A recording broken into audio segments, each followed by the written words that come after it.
अब जो है मैं इस क्लास के अंदर शिफ्ट हुआ हूँ, सर के साथ ही रहेंगे हम। सबसे पहले तो आपने कहा कि संडे में आप लोगों को उन्होंने उप्स नहीं पढ़ा है। उसके बाद उन लोगों ने काफ़ी टाइम दिया था, तब से लेकर अभी तक हमारा दूसरा क्वार्टर चल रहा है। आपने उप्स पढ़ लिए ना? कैसे पढ़े? बेसिक नॉलेज आप लोगों को आ गई, आप लोगों ने सर्च किया, अपनी स्ट्रगल किया, आप लोगों ने सीख लिए। ठीक है, आप लोग मुझसे पढ़ते हुए आ रहे हैं, सर्च करें। मैं 3 महीने तक पढ़ाता हूँ, 2-3 टॉपिक और रह जाते हैं हमारे। खुदा न खास्ता मैं यहाँ से छोड़ के चला जाता हूँ, आप लोग पढ़ना छोड़ देंगे? नहीं छोड़ेंगे ना? आप लोगों ने तो पढ़ना है ना, अपनी जर्नी कंप्लीट करनी है, किसी भी टीचर पे डिपेंड नहीं करना। आज आप बार बार कहते हैं सर आप आ जाए, सर आप आ जाए, सर भी थोड़ा सा इरिटेट हो रहे थे, मैं देख रहा हूँ। वो तो होंगे ना, अगर खुदा न खास्ता उनकी तबीयत का कोई मसला है, वो नहीं आ पा रहे हैं, तो अब बिल्कुल ऐसा मजबूरी भी नहीं है कि सर फिर भी आकर आप स्टेज पे बैठ जाए। उनकी तबीयत का भी मसला है ना, हर किसी के पास फैमिली है, कोई इश्यूज होते हैं। खैर, मैं आप लोगों को अपनी जर्नी के बारे में बताऊं तो आप लोगों के पास आज एक्सक्यूज बहुत है, मेरे पास भी थे। मैं बेसिकली हैदराबाद से हूँ, मैंने वहाँ पर अपनी ग्रेजुएशन की। ठीक है, मैंने गवर्नमेंट स्कूल से पढ़ाई की, गवर्नमेंट स्कूल से अपना कॉलेज से पढ़ाई की। उसके बाद एक एग्रीकल्चर यूनिवर्सिटी, और मैं एग्रीकल्चर इंजीनियर हूँ। क्या हूँ मैं? Agriculture engineer. उसके बाद गवर्नर साहब ने अपना अनाउंस किया था कि हम लोग जो है ना, आप लोगों को IT का कोर्स करवाएंगे, IT का कोर्स करवाएंगे, और IT का बहुत स्कोप है। शुरू से मुझे बड़ा शौक था, मैं अपना एग्रीकल्चर यूनिवर्सिटी से ग्रेजुएशन करके एक कंपनी के अंदर जॉब कर रहा था। बिल्कुल मेरी लाइफ बेहतरीन जा रही थी, कोई सैलरी भी मेरी अच्छी खासी थी। लेकिन जब गवर्नर साहब ने ये अनाउंस कर दिया कि IT का कोर्स कराऊंगा मैं, वो फ्री ऑफ कॉस्ट होगा, कराची में आप लोगों को आना पड़ेगा, तो मेरे अंदर थोड़ा सा एक शौक जगा, एक जज्बा जगा कि नहीं मैंने ये करना है। मैंने वहाँ से अपनी जॉब छोड़ी और यहाँ पर मैंने आकर अपना टेस्ट वगैरह दे दिया। टेस्ट वगैरह दिया, थोड़ा सा स्लो हुआ प्रोसीजर क्लासेस स्टार्ट होने का। फिर मैंने क्या किया, PIC को ज्वाइन कर लिया। PIC को ज्वाइन करके मैंने वहाँ पर टाइपस्क्रिप्ट सीखी, HTML CSS तो सर जया वालों ने पहले ही प्रोवाइड कर दी थी वीडियोस, मैंने घर से सीख ली थी। मैंने अपना वहाँ से टाइपस्क्रिप्ट सीखी, फिर टाइपस्क्रिप्ट सीखी, Next.js सीखी। उसके बाद YouTube को पकड़ा वहाँ पर मैंने Express.js सीखी, फिर React सीखी, मैंने MongoDB सीखा। मैंने वहाँ पर काफ़ी कुछ सीखा, पूरा का पूरा 1 स्टेप की भी मैंने अपना सीख लिया। उसके बाद वहाँ से आप लोग स्टूडेंट है ना, आप लोगों ने भी यहाँ पर पढ़ने आना था, मैंने भी आप लोगों के साथ टेस्ट दिया था। आज मैं स्टेज पे बैठा हूँ, टीचर हूँ, आप लोगों को पढ़ा रहा हूँ, आप लोग नीचे बैठे हुए। क्यों? क्योंकि आप लोग सेल्फ स्टडी नहीं करते, आप लोग डिपेंड करते हैं टीचर्स पे कि नहीं फिलहाल टीचर ने पढ़ाया नहीं था, हमने पढ़ा नहीं था, हम लोग पीछे। मेरे पास एक्सक्यूज पता क्या था? मैं हैदराबाद में रहता था, मुझे सुबह 12 बजे ट्रेन पकड़नी होती थी। 12 बजे ट्रेन में चढ़ता था, 4 से 5 बजे स्टेशन पे आके उतरता था, 2 घंटे स्टेशन पे वेट करता था। 6 बजे क्लास होती थी, 6 से 10 बजे तक क्लास होती थी बेरिया ऑडिटोरियम के अंदर।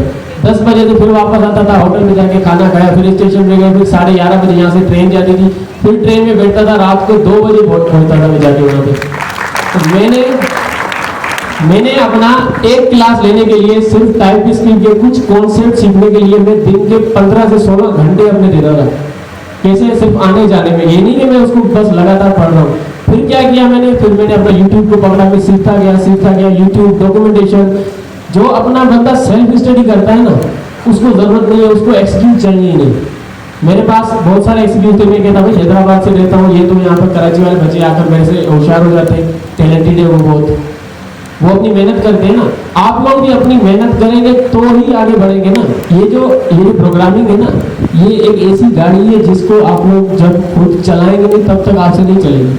आपको मैं साथ बिठा दूँ ड्राइविंग सीट के साथ ही, 10 साल तक मैं गाड़ी चलाता रहूँ, देखते रहे सर कैसे चला रहे। 10 साल के बाद अगर मैं आपको उस सीट पे बिठा दूँ कि चले ड्राइविंग करें, आप लोगों से नहीं होगी।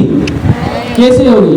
तब होगी जब आप खुद अपनी जिंदगी का, अपनी स्टडी का हैंडल खुद पकड़ेंगे, जब खुद कोशिश करेंगे उसको सीखने की, उसको ड्राइव करने की, तब जाकर आप लोग सीखेंगे। और कैसे? प्रैक्टिस से।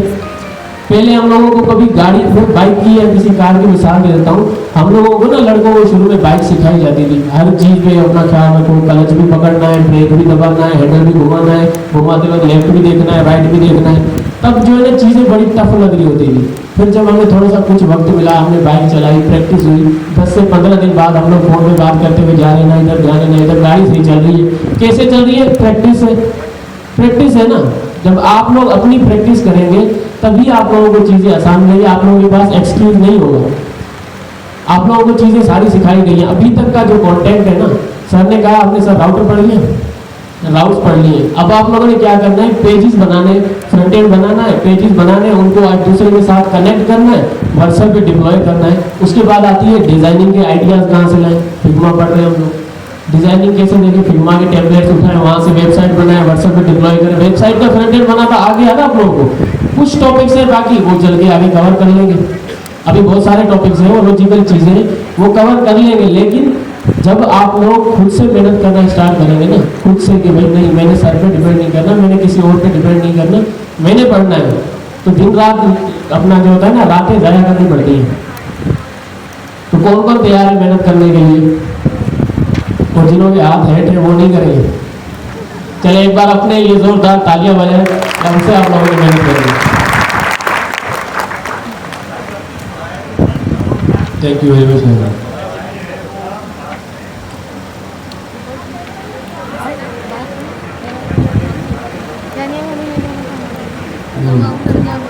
चलिए अब क्लास को दोबारा रिज्यूम करते हैं, ठीक है?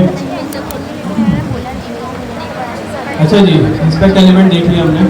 इंस्पेक्ट एलिमेंट में और क्या क्या देख सकते हैं आप, मैं आप थोड़ा सा इसको कुछ करवाता हूँ। आपके पास इंस्पेक्ट एलिमेंट में यू हैव मल्टीपल थिंग्स। आपके पास इंस्पेक्ट एलिमेंट में एक एलिमेंट्स का टाइप होता है। प्लीज़ बातें नहीं, क्लास के बाद। इंस्पेक्ट एलिमेंट में आपके पास क्या होता है कि एलिमेंट्स का टाइप होता है, जिसमें आप HTML की जितनी भी एलिमेंट्स आपके जो पेज पे रेंडर हो रहे हैं वो आप देख सकते हैं। दूसरा आपके पास होता है कंसोल। क्या होता है? कंसोल, जिसमें जावास्क्रिप्ट से रिलेटेड कोई इन्फॉर्मेशन आ रही हो या कोई एरर आ रहा हो वो आपको ये कंसोल में नजर आता है, ठीक है? तीसरा आपके पास सोर्सेज होती है, या आपके पास जो एप्लीकेशन का सोर्स कोड होता है ना वो मौजूद होता है। अगर मैं इसको खोलूँगा आपके पास चीज़ आना शुरू हो जाएंगी यहाँ पर, ये ठीक है। चौथी चीज़ होती है आपके पास नेटवर्क टाइप होता है। क्या होता है? Network type. ये टाइप आपका क्या काम करता है कि जब आप अपनी वेबसाइट पे कहीं से डेटा उठा के लाते हो और वो दिखा देते हैं, या आप अपनी वेबसाइट के ऊपर एक जगह से दूसरी जगह डेटा ट्रांजिशन कर रहे होते हैं, या आपके सर्वर से जो डेटा आपके पास कंप्यूटर तक आता है, इस क्रोम के ब्राउज़र तक या किसी भी ब्राउज़र तक, उसकी इन्फॉर्मेशन इसमें आती है सारी। मैं अगर आपको दिखाऊँ लोड करके इस तरीके से, तो ये आपको नज़र आएगा। यहाँ पे देखें पेज से लोड किया है, नेटवर्क में अगर आऊँ देखिए पेज लेकर आया, बहुत सारी चीज़ें लेकर आया, जिसके अंदर एक डॉक्यूमेंट लेकर आया टाइप। अगर आप यहाँ देखें क्या लेकर आया, डॉक्यूमेंट क्या आपका HTML का पेज है। तो उसके बाद आपने देखें कुछ फॉन्ट्स उठा के लाया फॉन्ट्स, ये फॉन्ट्स के साथ स्टाइल शीट लाया, स्क्रिप्टिंग लाया, JPEG फाइल लाया, फैच लाया, स्क्रिप्ट लाया। अगर मैं डॉक्यूमेंट को खोलूँगा एक मिनट के लिए तो इस तरीके से प्रीव्यू देखूँगा तो देखें इसमें पूरी मेरी HTML आ रही है। इस तरीके से आपका नेटवर्क टैब होता है, वो काम करता है। नेटवर्क के बाद फिर परफॉर्मेंस टैब होता है, ये आप लोगों के लिए बहुत आगे की चीज़ है, अभी इस बारे में बात नहीं करेंगे। फिर मेमोरी मैनेजमेंट होती है आप लोगों के पास, फिर एप्लीकेशन होती है, आप लोकल स्टोरेज होती है, ठीक है, सेशन स्टोरेज होती है, वो जब आप पढ़ेंगे हमें सबको पता चलेगा। सिक्योरिटी होती है, वो चेक करें। इसके अलावा और भी बहुत सारे टाइप होते हैं। लाइट हाउस है, लाइट हाउस क्या करता है कि आपकी एप्लीकेशन को एनालाइज करके बताता है कि आपकी एप्लीकेशन किस लेवल में बनी है, कहाँ तक इम्प्रूवमेंट आप कर सकते हैं। ये टूल है गूगल क्रोम की तरफ से। लाइट हाउस के बाद आपके पास रिकॉर्डर है कि आप स्क्रीन को रिकॉर्ड कर लें, काम करते हुए कोई चीज़ आपने टेस्ट करनी है। फिर परफॉर्मेंस इनसाइट्स आपको यहाँ पे मिल जाते हैं। So there are many things जो आपको मिलती है, लेकिन आपका सिर्फ 2-3 चीज़ों से काम है अभी, एक एलिमेंट्स, एक कंसोल और एक नेटवर्क टैब। Make sense? जब आप एलिमेंट में आते हैं तो एलिमेंट में भी देखें फॉर एग्जाम्पल, दोबारा मैं अगर इसको सिलेक्ट करूँ तो आपके पास यहाँ पे 3-4 टैब्स आ रहे हैं। स्टाइल पे आ रहा है, ये सर लेफ्ट साइड पे आपके पास क्या पूरी HTML आ रही है। स्टाइल का टैब आ रहा है, ठीक है। स्टाइल के बाद आपके पास कंप्यूटेड है। कंप्यूटेड मतलब जो चीज़ कंप्यूट हो गया यहाँ पे दिख रही है, उसमें बहुत सारी चीज़ें डिटेल में भी जाएंगे ना, ये वेरिएबल्स जो इस्तेमाल हुए हैं, जो फॉन्ट इस्तेमाल हुआ है, कलर हुआ वो सारे यहाँ नजर आएंगे। फिर आपके पास एक लेआउट है, ठीक है। लेआउट के अंदर मल्टीपल थिंग्स होती हैं, जैसे फ्लैक्स बॉक्स इस्तेमाल किया हुआ है आपने, या क्या किया हुआ है, ग्रिड यूज़ किया हुआ है, इवेंट लिस्टर्स है। ये क्या है कि जावास्क्रिप्ट से रिलेटेड है कि आप किसी बटन पे क्लिक करते तो ये काम हो जाए, this is called event listeners. इस तरीके से आपके पास और भी डॉम ब्रेक पॉइंट्स होते हैं। डॉक्यूमेंट ऑब्जेक्ट मॉडल, ये आप लोगों ने नहीं पढ़ा, ठीक है। डॉक्यूमेंट ऑब्जेक्ट मॉडल ये होता है कि जो आपका पेज पूरी HTML जो दिख रही है ना वेबसाइट पे, दिस इज अ डॉम। क्या कहलाता है ये? Document object model. क्या होता है ये? आपका HTML का पेज एक डॉक्यूमेंट है। क्या है? डॉक्यूमेंट है। उसके ऑब्जेक्ट का मॉडल बना हुआ होता है। आपके जो पेज है ना, ऑब्जेक्ट्स पढ़ेंगे ना, ब्राउजर में इसी तरीके से सेव होते हैं ऑब्जेक्ट, तो उसका पूरा मॉडल है कि किस तरीके से कौन सी चीज़ कहाँ से हुई है, क्या काम हुआ है, उसकी डिटेल्स यहाँ पे मौजूद होती हैं। तो उसके अलावा आप एक्सेसिबिलिटी की बात कर लेते हैं। ये वही एक्सेसिबिलिटी है जिसमें मैंने आपको बताया नहीं, कोई देख नहीं सकता, तो सुन सकता है वेबसाइट को, उससे रिलेटेड सारी चीज़ें होती हैं। So there are many things जिसके ऊपर आप काम कर सकते हैं। लेकिन यहाँ पे आपको जो काम होगा दो चीज़ पे होगा, स्टाइल्स में होगा, दूसरा कंप्यूटेड प्रॉपर्टी के अंदर होगा। ठीक है, एलिमेंट के अंदर भी फिलहाल आप दो चीज़ों से काम कर रहे होंगे। एरर कोई आ गया तो आप ये कंसोल में देख सकते हैं। आप नेक्स्ट के एरर दो तरीके से थ्रू होते हैं। नेक्स्ट के जो एरर है वो दो तरीके से आते हैं। एक, जब एप्लीकेशन आप स्टार्ट करते हैं, यान डेव करते हैं, यान स्टार्ट करते हैं, एनपीएम स्टार्ट करते हैं, एनपीएम रन डेव करते हैं, तो वो जो सर्वर साइड कंपोनेंट्स होते हैं, कितनी तरह के कंपोनेंट्स हैं इसमें? दो तरह के कंपोनेंट्स हैं ना नेक्स्ट में। कितनी तरह के?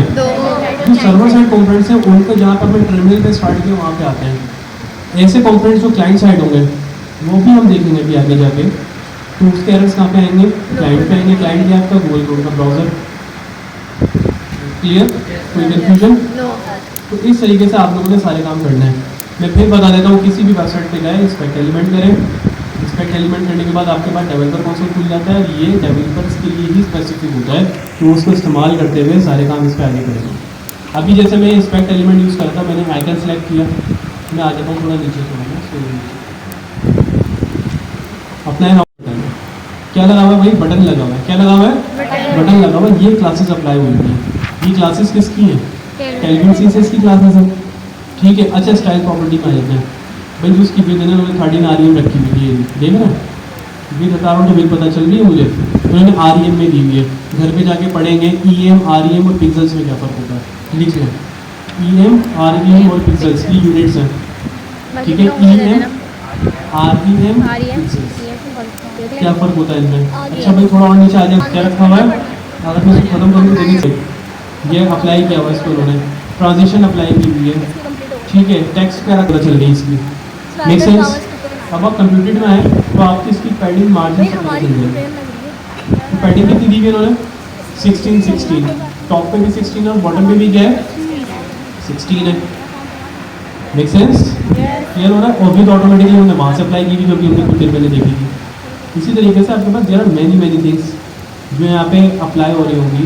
फिर लेआउट है, लेआउट में आपको जाने की ज़रूरत ही नहीं है। अगर मैं लेआउट का भी ऑन कर दूँगा तो आपको बहुत सारी चीज़ें यहाँ पे आसान से मिलेंगी, बट हमारा लेआउट से भी कोई ताल्लुक नहीं है। इसके बारे में भी हमारा भी कोई ताल्लुक नहीं, क्योंकि हम इंटीग्रेट ही नहीं कर रहे, लिमिट डिस्टेंस की बात नहीं कर रहे हैं। सो इस तरीके से आप किसी भी वेबसाइट को इंस्पेक्ट कर सकते हैं। अब रही बात दोबारा फिग्मा पे, तो अगर आप फिग्मा पे आएँ तो ये आपके पास फिग्मा है। ठीक है, फिग्मा के ऊपर एक होम पेज बना हुआ है। आपको इंस्ट्रक्शन से पता चल गया, मैंने इस पर क्लिक किया तो आपको लगा अच्छा भाई सर ये मेन पेज है, मेन पेज पे सर इसका कलर ये रखना है। ठीक है, इसकी विड्थ भी पता चल गई है आपको। फिर आपने क्या करोगे, मेन पेज पे नैप बार बनाओगे, उस पर क्लिक किया, उसकी डिटेल आपको। नैप बार के बाद आपके पास एक नैप बार में क्या होता है, एक आइकन होता है या लोगो होता है। लोगो होता है, लोगों के साथ आपके पास एक नेविगेशन बार होती है। फिर राइट साइड पर लॉगिन या जॉइनर्स का बटन होता है। फिर उसके बाद आपके पास नीचे क्या हो गया, सीटी है, कॉल टू एक्शन जिसको हम कहते हैं, जिसमें वेलकम है। उसके अलावा यहाँ पे टेक्स्ट लिखा हुआ है, कुछ नीचे बटन लिखे हुए लगे हुए हैं। उसके नीचे तीन क्या बने हुए, कार्ड्स बने हुए। क्या बने हुए? कार्ड्स बने हुए। आप क्या करेंगे कि एक कार्ड इसी तरीके से बना लेंगे, उसको मल्टीपल टाइम यूज़ कर लेंगे। जी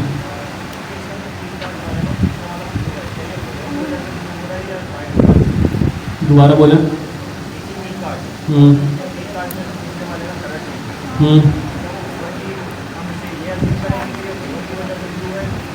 नहीं, ये ऐसा है कि जैसे आपने कंपोनेंट बनाया ना, इस कंपोनेंट के अंदर प्रॉप्स पढ़े थे आप लोगों ने? नहीं पढ़े प्रॉप्स आप लोगों ने। आप लोग एक काम कीजिएगा कि 3 अलग अलग कार्ड्स बना लीजिएगा। ठीक है, ये कार्ड्स मैं आप लोगों को बनाना सिखाऊंगा। मैं फिर कह रहा हूँ, it's a very high level over view. मैं इस तरीके से बनाना सिखाऊंगा एक कंपोनेंट के थ्रू से। कंपोनेंट में आप ऊपर से कोई चीज़ पास करेंगे, उसके मुताबिक वो कलर लगेगा। क्या हुआ देखें, अब इसमें क्या क्या चीज़ें सिमिलर है। अगर मैं थोड़ी सी डिटेल में आऊँ, क्या क्या चीज़ें सिमिलर हैं। हर कार्ड के अंदर कुछ चीज़ें सेम है, जैसे इसकी हाइट और विड्थ सेम है। ठीक है, इसके अंदर जो टेक्स्ट है वो सेम है, टेक्स्ट का साइज़ क्या है वो सेम है। नीचे की जो बॉर्डर लाइन है वो क्या है, सेम है। नीचे जो टेक्स्ट है वो सेम है। अब हम कुछ ऐसा तो कर सकते हैं ना कि यही सेम कंपोनेंट हम बनाए, तो कंपोनेंट को कोई ऐसी चीज़ बताएं जिसकी बेस पे वो कलर चेंज कर ले अपना खुद। कर सकते हैं नहीं कर सकते हैं? तो क्या हमें इसके लिए दूसरा कंपोनेंट लिखने की ज़रूरत है? नहीं है। हम कुछ ऐसी लॉजिक लगाएंगे जिसकी बेसिस पे ऑटोमेटिकली कलर पिक कर लेगा। या हो सकता है कि हम ऊपर से वो कलर मिल जाए, फॉर एग्जाम्पल पानी की बॉटल है, ठीक है, पानी क्या है अभी?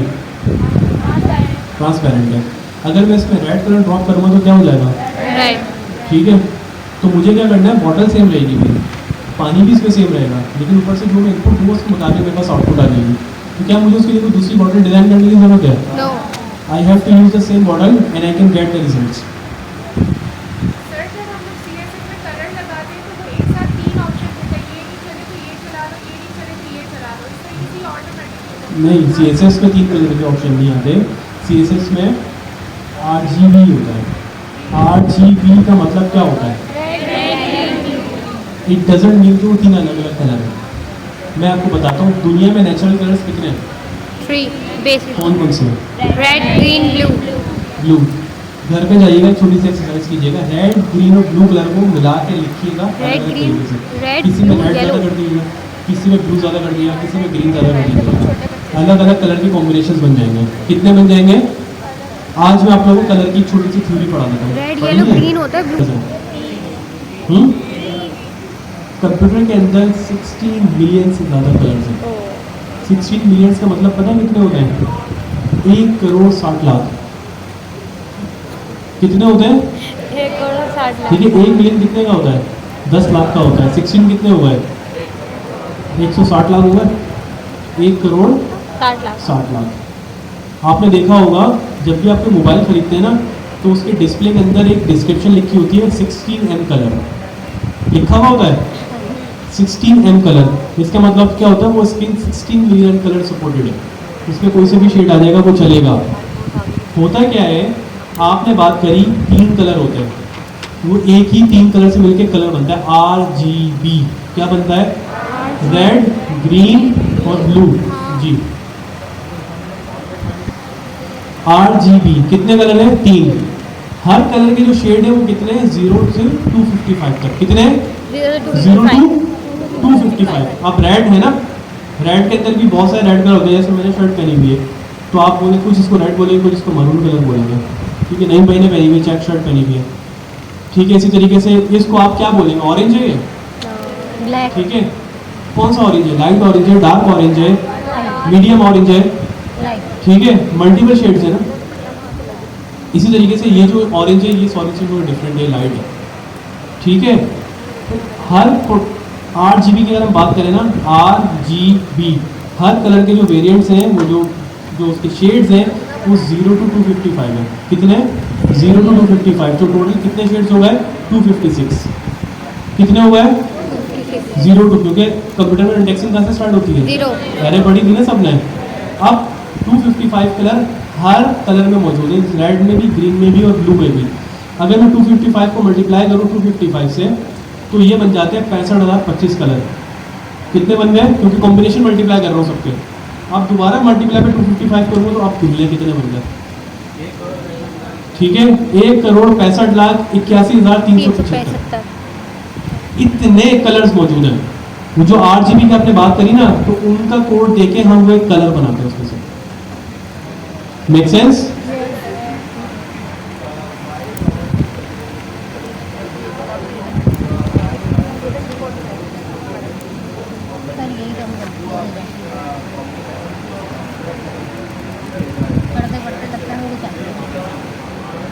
अनमेचेबल, एग्जैक्टली।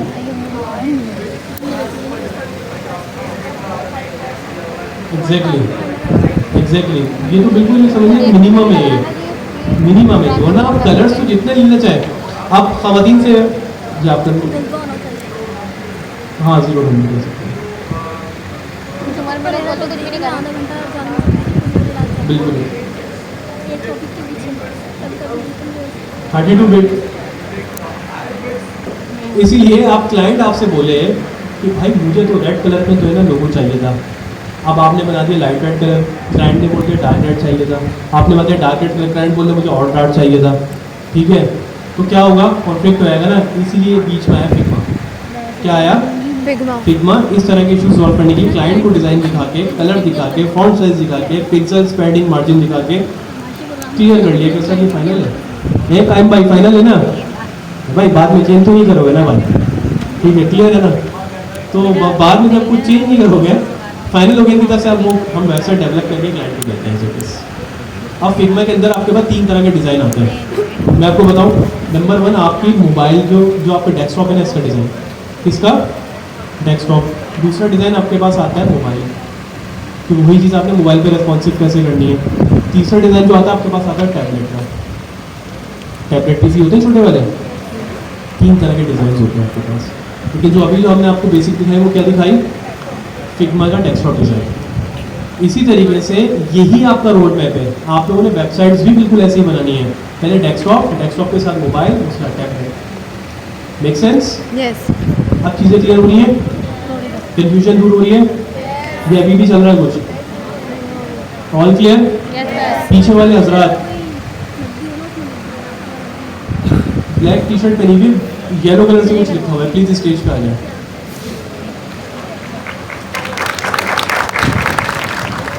हाँ, आपको बुला रहा हूँ।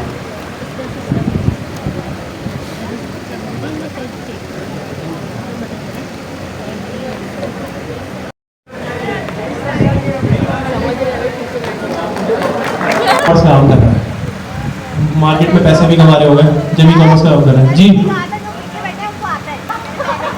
आता है ना, आपने कहा था। और कुछ बताए पीछे के बारे में? चले। सो द थिंग इज के अल्हम्दुलिल्लाह पीछे वाले लोगों को समझ में आ रहा है, ठीक है, मैं ये एज्यूम कर रहा हूँ। तो आप लोगों ने अब इस तरीके से आगे बढ़ना है। क्लियर हो गया? यस। फिग्मा की बेसिक समझ में आ रही है आप लोगों को। नेक्स्ट क्लास में फिग्मा का डिज़ाइन मिलेगा आपको, अभी नहीं मिलेगा, ठीक है? अभी आप लोग इंटरनेट से जो भी हो सकता है वो खुद हेल्प लेके बनाएंगे, करेंगे। जिनका सवाल आया था ये मेरे पास लिख कर आया था कि सर रोड मैप बता दें, तो रोड मैप क्लियर हो गया? Yes sir.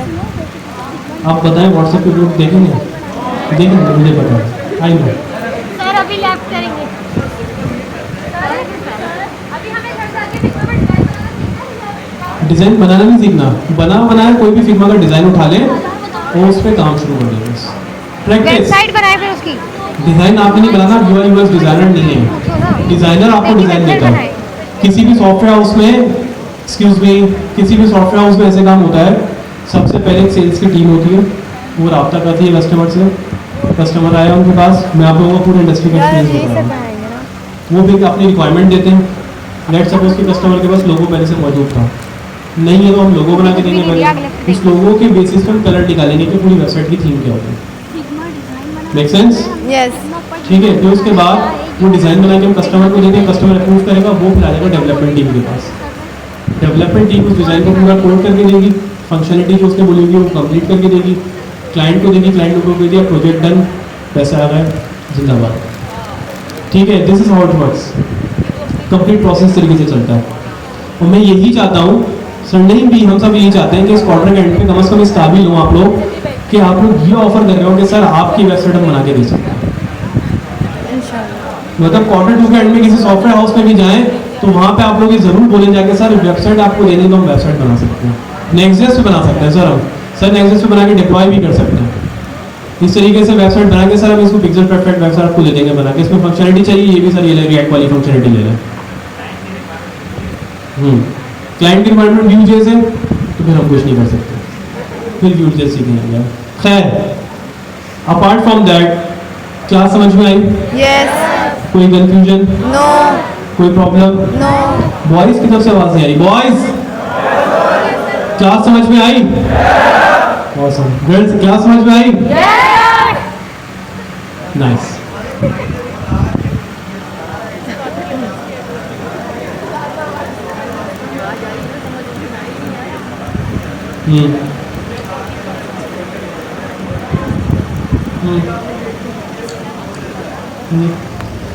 राइट। अगर मैं बोलूं कि मुझे इसमें चैटबॉट लगाना है, लग जाएगा। बताएं। लग जाएगा।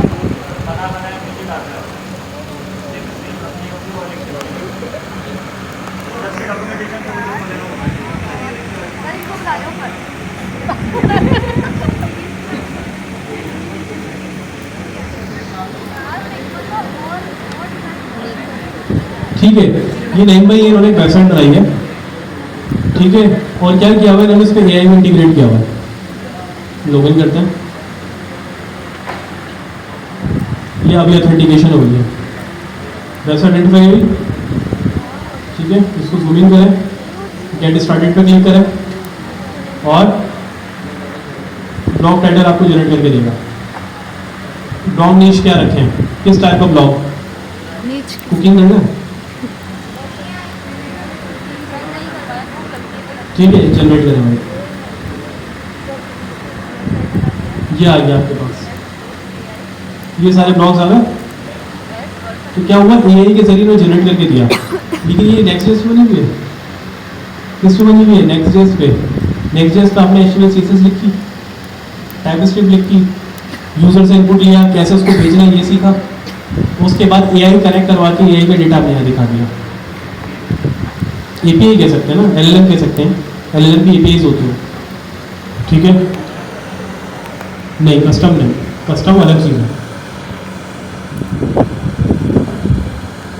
अच्छा, ये जो वेबसाइट है इसका तो मैंने जो फ्रंट एंड सारा कुछ है वो मैंने नेक्स्ट.js के अंदर बनाया। अगर आप देखेंगे सर, बैक के बटन में दबाइए, बैक बटन में क्लिक करें। अच्छा, यहाँ पर देखिए, अगर आप ब्लॉग टाइटल में क्लिक करते हैं तो ये आपको ब्लॉग के टाइटल जनरेट करके देगा। अगर आप अपना YouTube की डिस्क्रिप्शन पे क्लिक करते हैं तो वो आपने सिर्फ उसको टॉपिक देना है, वो सिर्फ जनरेट करेगा। अब जनरेट कहाँ से करेगा, ये जनरेट करेगा जेमिनाई से।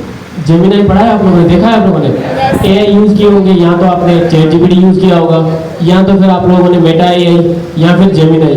जेमिनाई की एक API आती है, API का पता है, API एप्लीकेशन प्रोग्रामिंग इंटरफेस। जिसको नहीं पता उसको मैं सिंपल करके आसान लफ्ज़ों में बताता हूँ कि अब जो हम लोग यहाँ पर फिशिंग सर ने लिखा है ना, इन्होंने यहाँ पर लिखा है, जैसे ही जनरेट पे क्लिक करेंगे ये वर्ड जाएगा सीधा जेमिनाई के LLM पे, जेमिनाई की तरफ जाएगा। जेमिनाई देखेगा इसकी जो है ना मुझे ब्लॉग के टाइटल जनरेट करने, वो क्या करेगा 5-10 जो है ना जिसकी अपना मैंने इसके अंदर बैकग्राउंड के अंदर कुछ सेट किए हुए हैं कि जो भी आपको कोई टॉपिक दे आपने इसके 5 ब्लॉग के टॉपिक्स जनरेट करने हैं। अब वो मेरे टेक्स्ट को मिला के, ये जो फिशिंग का है ऐसे समझ लें कि हमने एक वेरिएबल रखा हुआ है, जो यहाँ पर वैल्यू देंगे वो वेरिएबल में जाकर स्टोर हो जाएगी, वो पूरा मिला हुआ एक टेक्स्ट जाएगा जेमिनाई की तरफ। जेमिनाई क्या करेगा, वहाँ से अपना इसके जो है ना ब्लॉग के टाइटल जनरेट करेगा, जनरेट करके डायरेक्ट फिर APIs के थ्रू मुझे अपनी मेरी वेबसाइट पे भेजेगा, जो कि मैंने यहाँ पर शो करवाया है राइट साइड पे।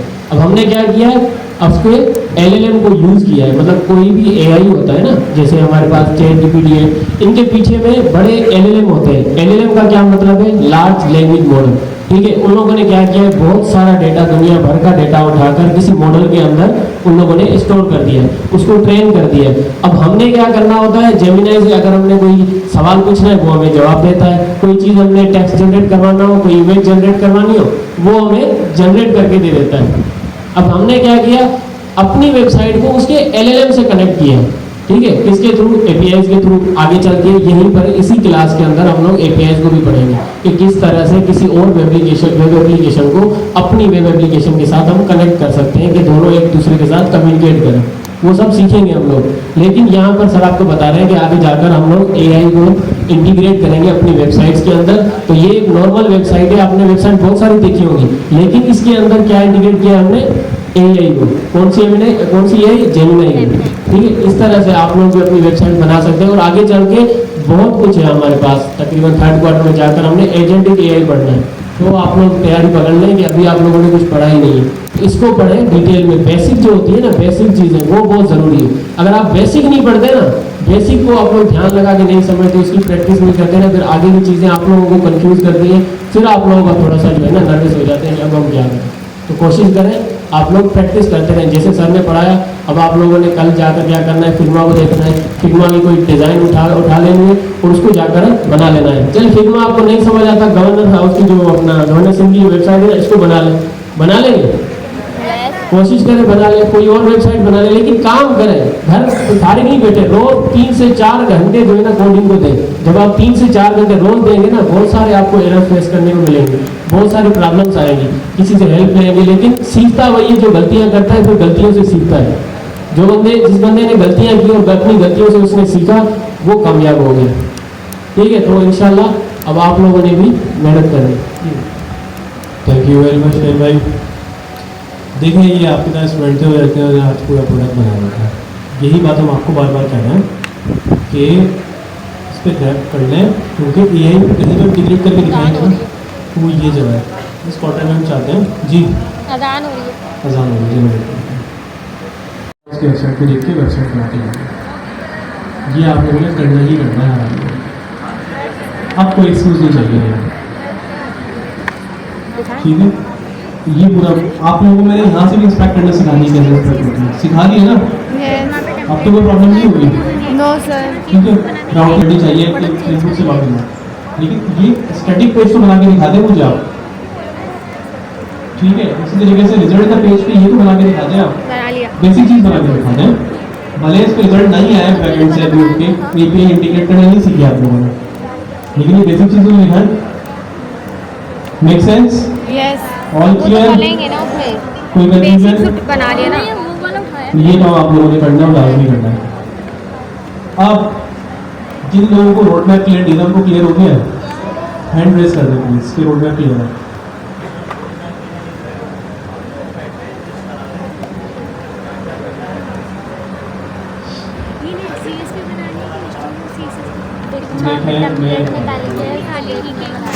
आप लोगों ने क्या सीख लिया HTML5, ठीक है। CSS3 के बाद क्या आपके पास टाइपस्क्रिप्ट के पास आपके पास क्या है Next.js, जिसमें आपके पास रिएक्ट आ जाती है, ठीक है। इसके अंदर आपके पास क्या आता है फिग्मा, ठीक है। टेलविंड CSS, टेलविंड CSS के बाद आपके पास क्या आता है, ठीक है। शेडसीन अगर जरूरत पड़ी तो वो देखेंगे हम, और HMTL सही है, और रिएक्ट, इसके अंदर रिएक्ट है, ठीक है। फ्रंट एंड के लिए this is more than enough. इन चीज़ों भी हाथ साफ कर लें, in you're good to go. ये 3 चीज़ें आप लोग सीख चुके हैं, जिसने नहीं सीखी उसका अल्लाह हाफिज़ है, ठीक है। ये 3 चीज़ें आप लोग ऑलरेडी सीख चुके हैं, ये आप सीख रहे हैं और ये चीज़ आप सीख रहे हैं, इस पर कनेक्टिविटी होगी। बाद में आप क्या करेंगे, आप बाद में पढ़ेंगे AI, क्या पढ़ेंगे, तो AI को इंटीग्रेट करना सीखेंगे इन्हीं सारी चीज़ों के साथ। Make sense? उसके बाद अब AI को बहुत डिटेल में पढ़ेंगे यहाँ पे, जैसे एजेंटिक AI क्या होती है, जनरेटिव AI क्या होती है, किस तरीके से LLMs काम करते हैं, ट्रेन कैसे होते हैं, उनको कौन से LLM को किस वक्त इस्तेमाल करना चाहिए। LLM का मतलब लार्ज लैंग्वेज मॉडल, ठीक है। किस तरीके से आप उसको इस्तेमाल कर रहे हैं, किस तरीके से उसकी ज़रूरत हो सकती है, APIs क्या होती हैं। तो ये सारी चीज़ें आप आगे आ रहे एडवांस क्वार्टर्स में सीखेंगे, लेकिन उस वक्त तक नहीं भाई, मुझे एक उम्मीद है वो वाले बच्चे एलिमिनेट हो चुके होंगे जो मेहनत नहीं कर रहा जी। तो जब AI पढ़ेंगे तो डेफिनेटली पाइथन भी पढ़ेंगे आप, ठीक है। पाइथन के साथ फिर आप हो सकता है कि फास्ट API पढ़ेंगे आप, ठीक है। फास्ट API के साथ आप डेटाबेस पढ़ेंगे आप, ठीक है। मेनी थिंग्स, ठीक है। वो नहीं है। तो दीज आर द थिंग्स जो आपको अभी कवर करनी है, आप यहाँ तक रखें फिलहाल। ये काम आपने कर बहुत प्रॉब्लम की, इससे बेहतर घर पे करना है। और अगर ये इन सब चीज़ों को फोकस कर सकते हैं तो कर लें, और इधर उधर की बातों पे कान ना दें। ये कर सकते हैं तो नेक्स्ट क्लास में दिल से आइए, नहीं कर सकते तो नेक्स्ट क्लास में हम आपको स्टेशन मिलेंगे। और मैं स्ट्रेट कह रहा हूँ ये बात कि हम इवेल्युएट कर लेंगे आपको कि आपने पढ़ा है या नहीं पढ़ा, ठीक है। आज की क्लास समझ में आई? Yes sir. चीज़ें क्लियर हुई? Yes. अभी हमारे पास आधा घंटा बाकी है, तो इसमें हम मजीद कुछ चीज़ें पढ़ लेते हैं। चले, आप मुझे एक बात बताएं। अब एक तो आप लोगों को एक चीज़ दिखाता हूँ मैं, ये रजिस्ट्रेशन नंबर है, जैसे 1 2 3 4 4 5 6 में रजिस्ट्रेशन नंबर डाला, ये मैंने CSS नंबर डाला 42101 1 2 3 4 5 6 7 8, ठीक है। जो भी है एक डमी CSS नंबर डाला, नेटवर्क टैब पे आ जाए, देखें क्या होगा। क्लिक किया मैंने, ये मैंने क्लिक किया तो क्या हुआ, एक बैकएंड के ऊपर, बैकएंड किसको कहते हैं, ये आपका फ्रंट एंड है। एग्जांपल देके समझाओ, किचन, आप किसी रेस्टोरेंट में गए, आपने कहा वेटर से, सर्वर से एक प्लेट बिरयानी लिया, ठीक है, वो किचन में गया, आपकी रिक्वेस्ट में था, तो किचन क्या हुआ आपका? बैकएंड। आप क्या हुआ? Front end. जो बीच में रिक्वेस्ट लेके गया वो कौन हुआ? उसका सर्वर ही एपीआई कह सकते हैं उसको आप। वो बैकएंड से रिस्पॉन्स लेकर आया कि बिरयानी सब खत्म हो गया, ठीक है। क्या हो गई? हमारे केस में क्या हुआ कि हमने जो रोल नंबर दिया और सीएनसी नंबर दिया, उसके बदले हमारे पास बैकएंड से रिस्पॉन्स क्या आया? क्या रिस्पॉन्स आया? ये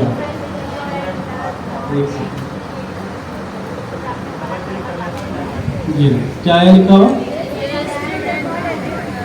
तो यहाँ पे देखें उन्होंने एरर भी शो करा दिया वाला। अगर मैं दोबारा गेट रिजल्ट पे क्लिक करूँगा तो एरर आ गया, this student does not exist. So this is how things are working. ये सब चीज़ें आप इंटीग्रेट करना सीखेंगे इनमें। अपने रिजल्ट आप लोगों ने ऐसे ही चेक किया था, जैसे फंक्शनलिटी लगी हुई तो चेक किया ना। अब बिहाइंड द सीन क्या होता है, किचन के अंदर जो बैकएंड है आपका, जो शेफ है, जो कुक है, वो बिरयानी की पूरी रेसिपी चलिए देखें, सर ने अभी एक रेस्टोरेंट की एग्जांपल दी, तो हम उसी रेस्टोरेंट की एग्जांपल को लेकर चलते हैं। जब भी फर्ज करें कि आप लोग भी कभी कभार रेस्टोरेंट में खाना खाने जाते होंगे, ठीक है, आप लोग गए खाना खाने, आप लोग गए टेबल पे बैठे, आप लोगों ने देखा कि होटल किस तरह का था, क्या कलर थे, किस तरह से चेयर्स पड़ी हुई थी।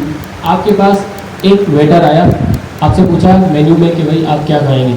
आपने फर्ज करें कुछ बिरयानी वगैरह ऑर्डर कर दी, वो बिरयानी लेकर चला गया। थोड़ी देर बाद वो इसने क्या किया, वो बिरयानी लेकर आपके पास आया, आपने बिरयानी खाई, आप चले गए। आप लोग जिस रेस्टोरेंट पे गए ना, जो भी चीज़ें आपको नज़र आई, रेस्टोरेंट की जो भी चीज़ें आपको नज़र आई, वो क्या है?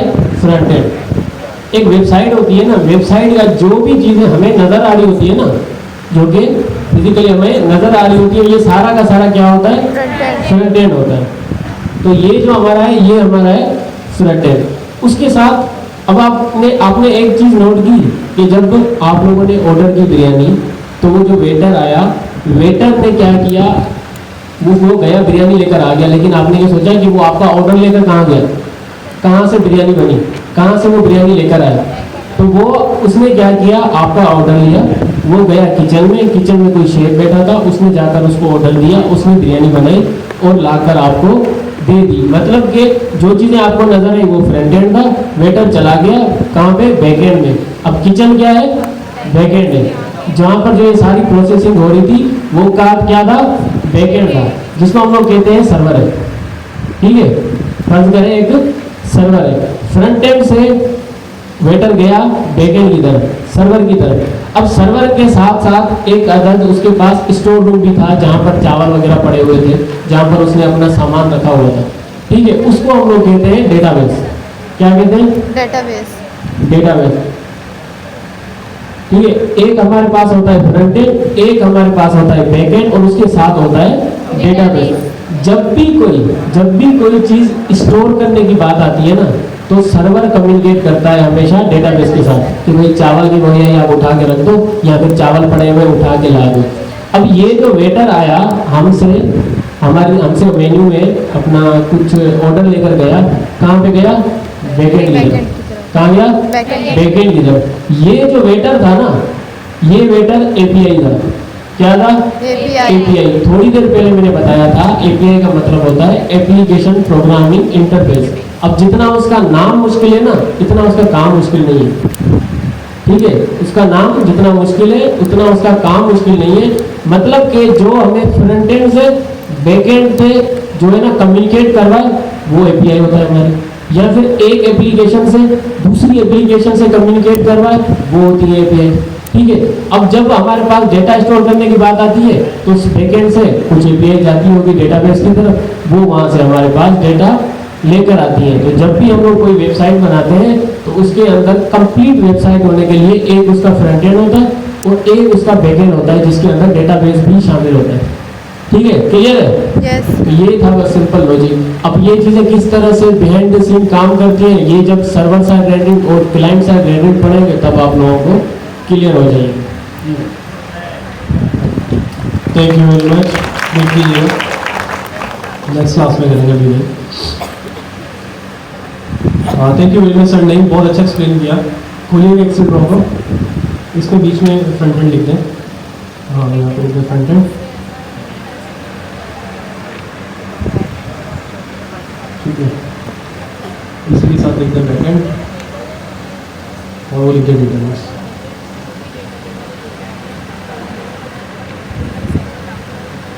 इसी के साथ लिख दें डेटाबेस।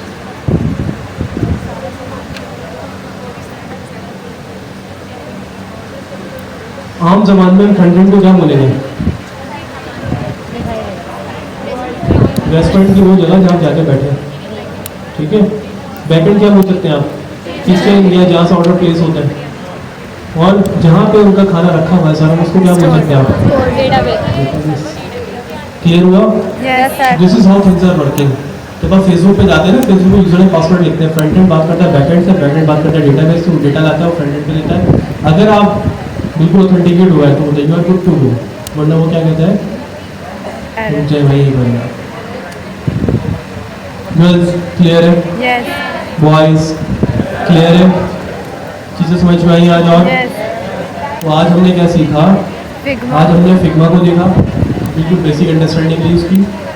फिग्मा के साथ साथ हमने एक्सपेक्ट एलिमेंट सीखा। एक्सपेक्ट एलिमेंट में स्टाइल्स और कंप्यूटिविटी का काम करते हैं। इसके साथ हमने नेटवर्क टैब देखा, हमने कंसोल देखा, हमने एलिमेंट टैब देखा। इसके साथ साथ हमने फ्रंट एंड बैक एंड की पूरी एक हाई लेवल ओवरव्यू देखा, जिसको हमने डायग्राम ड्रॉ करके चेक किया कि किस तरीके से चीज़ें काम करती हैं। एनी कन्फ्यूजन सो फार? नो। हैंड रेस करके बताया कि अच्छी क्लास समझ में आई। और ऐसे कितने स्टूडेंट्स जिनको अच्छी क्लास समझ में नहीं आई? हैंड रेस करें। 2 3 4 निगलेक्ट कर सकते हैं हम, ठीक है। तो इस तरीके से ना आप लोगों ने सारी चीज़ों को आगे लेके चलना है। अगर आप लोग इस तरीके से आगे लेके चलने के लिए तैयार हैं तो मैं आपको गारंटी कर रहा हूँ आप इंशाल्लाह अच्छे पैसे कमाएंगे। और अगर आप इस तरीके से लेके चलने के लिए तैयार नहीं है, डिसिप्लिन। अगर मेरी छुट्टी होती है ना, ये बहुत मेरी मजबूरी की हालत में होती है, मेरी तबीयत ठीक नहीं होती। वरना प्रीवियस क्वार्टर में पूरा जो क्वार्टर जिसकी मैंने ओनरशिप दी थी, मैंने पढ़ाया था, मेरी ड्यूटी ऑफ है और मैं ठीक 7 बजे क्लास में मौजूद होता है। और मैं इस चीज़ का हमेशा ख्याल रखता हूँ कि जिस चीज़ की मैंने ऑनरशिप ले ली वो हमेशा अपने सर से वो जिम्मेदारी पूरी करनी है, और हाल में करनी, चाहे कुछ भी हो जाए, कुछ भी हो जाए। यही काम आप लोगों ने करना है अपने साथ कि भाई घर में शादी है, घर में कोई इवेंट है, कुछ भी हो रहा है, अपने घर वालों के बात बोलनी है कि ये मेरा डेडिकेटेड टाइम है, इसमें मैंने काम करना ही करना है। या तो अपने साथ अभी सिंसियर हो जाए और वो मेहनत कर लें, या दूसरे लोगों को देख लें। और मैं आपको एक और बात बता रहा हूँ, जब आप डाइट अपनी डिसिप्लिन करते हैं तो बहुत सारे लोग आपसे नाराज़ होते हैं। कि मेरा अपना पर्सनल एक्सपीरियंस है, मैं रात में 10:30 बजे यूजली सो जाता हूँ। मेरे दोस्त रात में 2-2 1-1 बजे तक घूम रहे होते हैं, कभी कहीं कभी कहीं कभी कुछ, ठीक है। बड़ी अच्छी अच्छी ऑफर्स आती हैं, यहाँ खाने चलते हैं, वहाँ चलते हैं, इसको बुरा लगता है। एग्जाम्पल देके बताता हूँ, अपनी बड़ाई नहीं कर रहा। कराची में एक स्टेक हाउस है, बहुत महंगा स्टेक है उसका, 20,000 रुपीज़ का एक स्टेक है उसका। कितना? 300 ग्राम का पैटी है, छोटा सा बर्गर का, 300 ग्राम बर्गर कह रहा हूँ, सॉरी, जो पीस है ना वो 300 ग्राम का, पैटी भी नहीं लेंगे उसको। लेकिन मुझे दावत आई कि सामा भाई बस आप आगे चलना है। मैंने कहा सॉरी मैं नहीं आ सकता, आपको लेके चलना है, मुझे 6-6:30 में ले चले, वो भी हफ्ते के दिन, वरना मैं नहीं जा सकता। अल्हम्दुलिल्लाह मैं वहाँ पे खा चुका हूँ। बट द पॉइंट इज कि जब आप डिसिप्लिन होते हैं ना तो बहुत सारी चीज़ों को छोड़ना पड़ता है। मेरे बहुत सारे दोस्तों के मैसेजेस आते हैं जो मेरे बहुत